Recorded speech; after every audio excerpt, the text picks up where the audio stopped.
On va se tutoyer sur Twitch et sur RCF en Lorraine. Michael Massi-Antonio. Et sans transition, nous sommes toujours avec Guillaume Gérard Cherki, Marie Lutringer et Valentin Prévost sur la thématique de l'art et les nouveautés du numérique dans ce nouvel entretien qui va débuter avec une première question de Marie. Avant de commencer, est-ce que tu peux nous rappeler ton parcours ?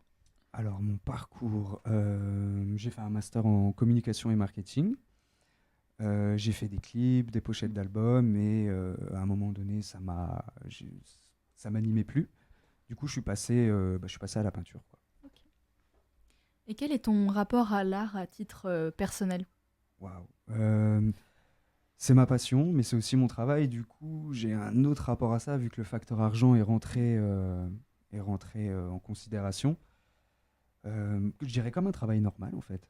Des fois, je passe des bonnes journées. Des fois, je suis un peu moins inspiré. Des fois, ça va être beaucoup plus facile. Enfin, ouais, des horaires de bureau, comme tout le monde. Enfin, quelque chose de très... c'est pas aussi mystique qu'on pourrait le croire. Et la thématique du jour, c'est l'art et les nouvelles technologies liées au numérique. Est-ce que tu en utilises pour tes œuvres ? Des nouvelles technologies, oui. J'utilise par exemple Blender pour faire mes maquettes. Qu'est-ce que c'est exactement Blender ? C'est un logiciel 3D, si tu veux, où tu peux faire du sculpte. Enfin, tu pars d'une masse informe et à l'aide d'une tablette graphique, tu sculptes. Et puis après, tu peux changer les lumières, les couleurs, etc. Et du coup, tu as une vision déjà plus globale de ton tableau, du produit fini, si je peux dire. Donc oui, j'en utilise. Après, intelligence artificielle, j'ai jamais encore essayé. Et tu n'as que Blender comme logiciel ou tu as d'autres outils ? J'ai Blender, je peux mettre en forme après, vu que je n'ai pas un ordinateur hyper puissant. Ça joue aussi ? Ouais, ça joue aussi. Je mets en forme, je fais plusieurs maquettes sur plusieurs fichiers, en fait, on va dire. Et puis j'assemble tout sur Photoshop, quoi, pour voir déjà dans la globalité ce que ça va donner. Et qu'est-ce que tu penses de la place de ces nouvelles technologies dans l'art ? Je pense que c'est une très bonne chose. Déjà, ça fait évoluer l'art. En plus, c'est un peu comme dans la musique. Maintenant, les artistes, on leur demande d'être vraiment productifs, de produire. Et c'est un gain de temps, quoi. Parce que si tu dois tout faire de manière traditionnelle, si tu veux faire vraiment un grand tableau bien travaillé, ça va te prendre 5-6 mois. Et puis, en fait, 5-6 mois, il faut payer son loyer tous les mois, quoi. Du coup, Et tu vois essentiellement ça comme un gain de temps ? c'est un gain de temps. Et puis aussi, ça peut te permettre... gain de temps aussi en termes de compétences. Tu peux ne pas passer un an de ta vie à étudier l'anatomie humaine, par exemple. C'est vrai. Voilà. Donc déjà ça peut permettre de... Parce qu'en fait, ce qui bloque aussi dans le processus créatif, c'est la technique. Et certains logiciels, comme les logiciels 3D, viennent pallier à ça. Donc du coup, la technique est plus un frein et tu peux laisser place à ta créativité, quoi. Oui, et ce qui t'empêche pas, c'est, enfin, on en a un peu parlé juste avant, justement, de aussi mélanger ça avec des techniques traditionnelles, parce que tu reproduis après sur toile, donc en peinture traditionnelle. Ouais. Donc il y a aussi un mélange de la technique, de la technologie et de la technique. Donc, carrément. En fait, c'est ça qui est hyper intéressant et qui fait la patte d'un artiste, c'est la façon dont il va s'approprier chaque technique, qu'elle soit plus traditionnelle ou plus récente. Et c'est ça qui va donner lieu à quelque chose d'unique, quoi, en fait, entre guillemets. Et du coup, ça te permet aussi d'apprendre sur certains domaines. Oui, carrément. Oui, carrément. Et le numérique, c'est aussi les réseaux sociaux. Est-ce que tu penses qu'ils sont vraiment bénéfiques à un jeune artiste ? Oui, c'est incontournable. C'est incontournable si tu veux te faire connaître.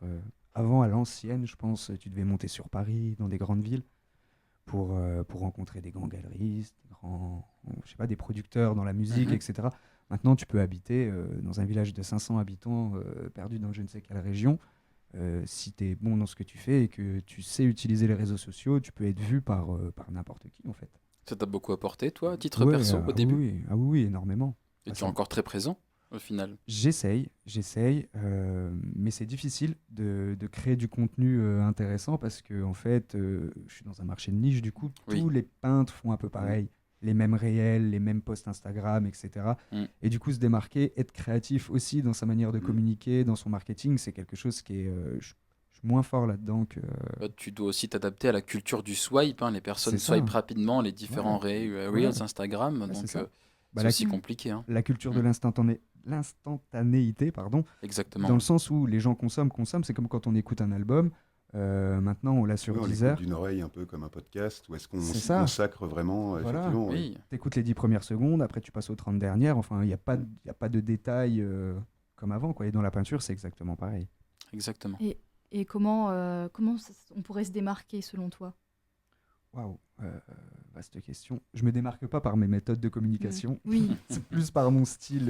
Il faudrait que tu sois un peu plus vantard presque, parce qu'on a l'impression que tu es trop humble. Ouais. Et du coup, presque tu vois, effectivement, n'hésite pas. Hein. Moi, c'est ce qu'on me reproche aussi. Hein, okay, donc n'hésite pas là. À me survendre un petit peu. Là, on est là pour toi. Là. Okay. Je suis quelqu'un d'extraordinaire. Suivez-moi sur Instagram. Mais oui. Marie. Est-ce que les réseaux sociaux, ils peuvent amener un intérêt pour l'art, selon toi? Oui, parce que par exemple, quand je sais pas, par exemple là, il y a le Pompidou pas loin. Quand il y a une expo, s'ils font de la publicité sur les réseaux sociaux, ça donne accès. On sait qu'il y a une expo tel jour à telle heure, etc. Et c'est cool. Avant les réseaux sociaux, je sais pas comment, à part les 4x3 dans la rue. Je vois plus trop. Non, ça donne accès à la culture, c'est sûr et certain. Et le numérique a aussi apporté une dimension non matérielle de l'art avec les œuvres numériques. Ouais. Est-ce que tu vois ça comme un domaine différent de la peinture que tu fais à la main ou pas du tout? Non, pas du tout. En fait, ce qui compte, peu importe la technique, je pense que c'est le résultat final, en fait, ce que ça va évoquer à la personne qui va le regarder. Par exemple, il y a un artiste, c'est Beeple. C'est un mec, il a touché des millions et des millions de dollars en faisant des NFT. Il a été même dans des grandes maisons de vente aux enchères, Sotheby's, je sais pas, très mal anglais. Et il a une NFT qui est partie à, je sais plus, 70 millions de dollars, quelque chose comme ça. Ça marche toujours bien, les NFT? C'est vrai que j'ai pas trop de nouvelles de ce phénomène. On en a beaucoup entendu parler. En parlant. Mais on en parlait beaucoup l'an dernier. J'ai l'impression que c'est un phénomène qui s'est un petit peu terminé. Ouais, il y a eu des expositions justement en local d'NFT, il me semble, du côté de Metz. Ça, c'est intéressant. Par exemple, Beeple, c'est ce qu'il fait. Lui, il matérialise ses œuvres digitales sur des choses physiques, mais pas courantes, quoi. Par exemple, un gros bloc de plexiglas avec un hologramme à l'intérieur. Enfin, les technologies, ça va même jusqu'au support, quoi. Et c'est ça qui est cool. C'est que ça peut aller très loin. Et est-ce que tu penses, en tant qu'artiste, qu'il est important de s'intéresser à ces nouvelles technologies pour faire évoluer son art? Oui, totalement. Ouais, c'est un peu cliché comme phrase, mais il faut vivre avec son temps un peu. Après, il faut aussi, je suis désolé pour les puristes, il faut aussi conserver les bases. Faire par exemple les peintres à l'huile qui vont chercher eux-mêmes leurs pigments dans la nature, etc. Enfin, c'est tout un process qui est différent. En fait, c'est presque même pas le même travail, en fait. Donc, pourquoi pas tout mixer toutes les techniques. Et ça, c'est là qu'il y a des choses intéressantes qui peuvent naître, quoi. Tu connais des artistes un peu plus âgés qui utilisent ce genre de technologie? Non, mais j'en connais. Il faudrait que je recherche sur Instagram. Je connais une dame qui expose aux Galeries Saint-Martin qui, elle, fait elle-même... c'est son argument marketing, je ne sais pas si je peux dire ça. Vraiment, elle bosse qu'avec des techniques anciennes. Peinture à l'huile, elle fait elle-même ses pigments, etc. Mais à ma connaissance, non. Mais la technique vintage, ça revient à la mode dans tous les domaines. Ah oui. Marie. Est-ce que tu peux nous donner des exemples de logiciels qui permettent de produire de l'art numérique? Ouais, tous les logiciels 3D, quoi. Blender, Autodesk, Maya, ZBrush. Enfin, il y en a plein, il y en a toute une flopée. Après, il y en a qui sont plus chers que d'autres. Il y en a où tu fais que du sculpte. Il y en a où tu importes des meshes, que ça s'appelle. En gros, un mesh, c'est un modèle que tu télécharges et que tu peux modifier. Photoshop, où tu peux faire de l'illustration. Illustrator aussi, qui est très cool. Mais pour en revenir à ça, je pense que même Andy Warhol à l'époque. Oui, Andy Warhol. Ouais, si Andy Warhol à l'époque avait eu Illustrator, il aurait sorti des œuvres numériques, c'est sûr et certain, même à couper. Picasso, pareil. Ils étaient hyper avant-gardistes. C'est vrai. Tu penses que c'est intéressant de les diversifier à l'avenir ou pas, ces logiciels? Comment ça, les diversifier, les améliorer? C'est-à-dire, savoir un peu utiliser différents logiciels. Ça dépend. Ça dépend. C'est un peu comme le sujet de la lettre de motivation tout à l'heure avec l'IA, c'est qu'effectivement, c'est à partir du moment où il y a un humain à la base qui veut créer quelque chose et qui veut créer une émotion, tous les coups sont permis, entre guillemets, on peut dire. si effectivement cet humain, il doit juste dire fais-moi un chef-d'œuvre, que ça parle de ça. Ça n'a pas de sens. Bon, c'est plus de l'art. Donc, moi, je suis assez voir l'utilisation toujours. Et justement, les métiers évoluent et s'ajoute à tout ça l'intelligence artificielle. Le logiciel Photoshop a mis à disposition une IA pour retoucher les photos. Alors, quel est ton avis là-dessus, Valentin ? Je pense que c'est très cool. Pour les graphistes, ça peut être un outil merveilleux. Ça peut t'empêcher de passer des heures à détourer quelque chose ou à faire des recherches d'images pour ton montage, pour ton client, etc. Je ne l'ai jamais utilisé encore. Mais ouais, en fait, l'IA, c'est un outil merveilleux, mais ça fait un peu peur. Mais ça remplacera jamais un être humain qui, à la base, va, je sais pas, faire quelque chose avec ce qu'il est lui. Et puis, ouais, ça se voit. Il y a la patte IA et on voit quand c'est un humain et une intelligence artificielle, en fait. Bah justement, quelle place aurait l'IA dans l'éthique de l'art ? Dans l'éthique de l'art. Après, ouais, c'est plus au niveau des droits d'auteur. Par exemple, quand tu vas demander à une IA de générer une image ou un tableau, en fait, l'IA, elle va se baser sur tout ce qui est disponible sur Internet en termes d'images. Donc, mes tableaux, ceux de mon voisin, etc. Bon, après, ça va être difficile de reconnaître quelle partie de l'image va t'appartenir, entre guillemets. Mais je pense au point de vue légal, aucun. À part si tu utilises l'image de quelqu'un, la voix de quelqu'un, etc. Au niveau pictural, aucun, quoi. Mais cette intelligence artificielle, elle présente aussi ses limites et on peut voir des œuvres d'art totalement virtuelles débarquer sur des plateformes comme Instagram. Est-ce qu'on te volerait pas ton métier au final ? Non, je pense pas. Dans le sens où quand quelqu'un achète Après, il y a deux types d'acheteurs, en fait, on va dire. Quelqu'un qui veut de la décoration d'intérieur et quelqu'un qui veut de l'art. Quelqu'un qui veut de la décoration d'intérieur, ça va pas le gêner d'avoir quelque chose fait avec une IA, quoi. Tant que c'est de la même couleur que ses oreillers, que son canapé, etc., il est OK. Mais quelqu'un qui va vraiment faire une démarche d'acheter une œuvre d'art, qui est prêt à mettre le prix, il va vouloir que ce soit un humain à la base du truc, quoi, à la base de la réflexion, peu importe les techniques qu'il a utilisées, mais il veut sentir que la personne, elle s'est remué un peu les tripes dessus, quoi, en fait. Comme quand tu vas à un concert, moi. Oui, bien sûr. Sinon, je vais dans un bar, je mets une pièce dans un jukebox et puis voilà, quoi, j'ai une ambiance. C'est un peu ça le. Est-ce que tu connais des moyens qui permettent de reconnaître une intelligence artificielle dans une œuvre ? Waouh, je pense qu'il y a des logiciels pour ça. Mais qu'on peut se faire avoir ? Est-ce qu'on a des petits indices ? Peut-être la qualité de la photo qui change ? Ouais, si, ça se voit, il y a une patte IA. Il y a toujours une impression. En fait, c'est une impression. Ouais. C'est comme quand la vallée dérangeante avec la robotique ou des choses comme ça. Il y a ce moment où on se dit, il y a 6 doigts. Oui, c'est ça. Bon, mais je pense que par contre, ça évolue extrêmement vite. Ouais. Donc il doit y avoir, là, par exemple, la musique d'Angèle, pas Angèle. Bon, j'ai été le premier à me jeter. Ah, bah, je connaissais pas cette version. Et je t'ai dit en off, tu sauras que c'est pas une vraie version, en fait. C'est une IA. On peut se faire avoir de plus en plus facilement. C'est beaucoup plus développé, je pense, au niveau de la musique que de l'image. Je pense aussi. Ouais. Dans 10-15 ans, je pense, au niveau de l'image, là, ça va vraiment... Oui, là, il y a moyen que ça pose problème. L'IA en vidéo dans 15 ans, ouais. Bon, j'imagine qu'il y aura pas mal de programmateurs, de designers qui vont se retrouver, comme là avec les logiciels de montage en intelligence artificielle, où pour faire des petites pastilles, bon, bah, ça vous fait le cut, ça vous fait 5 minutes.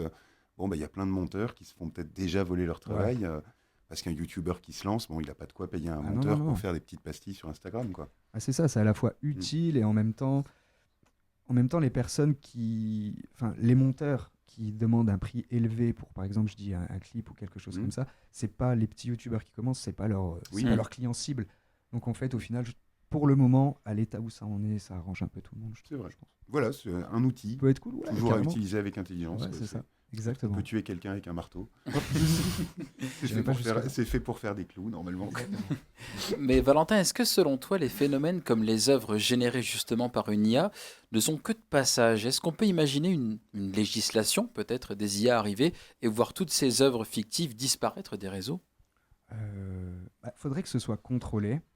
Parce que oui, effectivement, peut-être qu'il y en a qui en font un business ou qui peuvent arnaquer des gens, etc. Mais...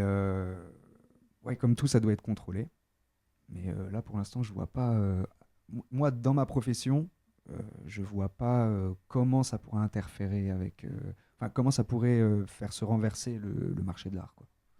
Les premiers problèmes arrivent avec les youtubeurs qui se font reproduire leur voix et avec la diffusion de faux reportages télévisés. C'est arrivé avec des youtubeurs comme Cyprien notamment, qui en parlait dans une de ses vidéos et qui a pris ça avec beaucoup d'autodérision d'ailleurs. Une très belle vidéo que je vous invite à voir sur YouTube. Mais c'est vrai que du côté de ton métier, pour l'instant, c'est cool. On se porte plutôt bien. Ouais. Je touche du bois. Est-ce que tu es consommateur de ce type de contenu ?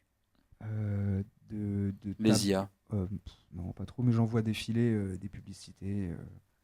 Mais non, je vais pas sur Instagram ou sur Google taper images intelligence artificielle.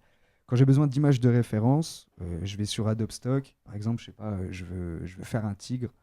Je vais taper tigre sur Adobe Stock. Je vais avoir plein d'images différentes. Je vais les mettre côte à côte et puis je vais faire moi-même mon mashup, quoi. Après, c'est ça qui pourrait être intéressant avec l'IA, où tu fais ton prompt, tu dis, par exemple, voilà, je veux un tigre dans cette position de telle couleur qui fait ça. Ça pourrait être cool, tu vois. Et t'en fais plusieurs, tu peux les mixer entre eux, et après, toi, t'essaies de reprendre le truc. Jamais essayé, ça pourrait être... Les IA peuvent apporter des idées. Ouais. Effectivement. Ouais, est-ce que tu penses qu'un artiste peut faire passer un message à travers des œuvres générées avec une intelligence artificielle ? Oui, je pense. Après, ça dépend de sa démarche. Je crois qu'il y a 3 personnes qui sont connues, des artistes ultra cotés, qui génèrent toutes leurs œuvres par des IA. Ça a été les premiers. Bon, moi, après, le style visuel me touche pas particulièrement, mais je pense que ça peut trouver son public. Et ça dépend du prompt qu'ils vont écrire, la démarche artistique. Est-ce qu'on peut expliquer ce que c'est un prompt, justement, rapidement, pour nos auditeurs ? Je suis pas sûr qu'ils savent que... c'est un petit texte que tu vas écrire, que tu vas taper au clavier pour dire à l'IA, je veux telle ou telle chose, sous tel angle de vue, etc., quoi. Mais oui, je pense que ça dépend de la démarche artistique, en fait.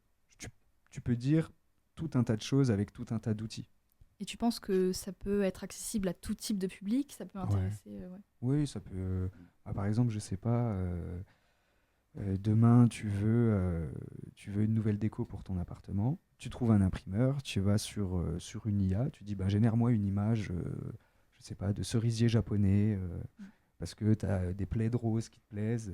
Voilà, tu fais ça, tu envoies à l'imprimeur, il imprime, et puis ça t'évite d'aller chez Ikea et puis d'acheter un cadre à 150 €. Chez Ikea, t'aides pas non plus le photographe qui a pris Voilà, forcément la photo quelque part dans les années 80. Donc, exactement. Eh bien, Valentin, on arrive à la fin de cet entretien et je te propose de terminer avec tes prochains projets rapidement et ton actualité. Okay. Quoi de neuf depuis la saison 2 ? Plein de choses. J'ai mon expo demain, mon exposition solo qui commence demain chez Moselle TV. Il n'y a pas de date de fin définie encore. Et fin septembre, début octobre, je vais sortir mes prints sur mon site internet. Eh bien, on va suivre ça de très près. Merci Valentin pour ce nouvel entretien. Merci à vous pour l'invitation, c'était très cool. Merci à Tristan Mezzaros, de retour à la technique vidéo ce soir. Merci à Guillaume Gérard Cherki pour la chronique. J'ai tout précisé, tu as vu Guillaume ? Superbe. Merci à Marie Lutringer pour la co-animation et le point réseau. Avec plaisir. Cette émission sera disponible très rapidement en réécoute sur rcf.fr. La vidéo de l'entretien prochainement sur le YouTube de RCF Lorraine. Et on se retrouve la semaine prochaine pour un nouvel épisode dont va se tutoyer avec un nouvel invité et une nouvelle chronique à découvrir. Et en attendant, portez-vous bien, prenez soin de vous. On s'occupe de tout sur RCF.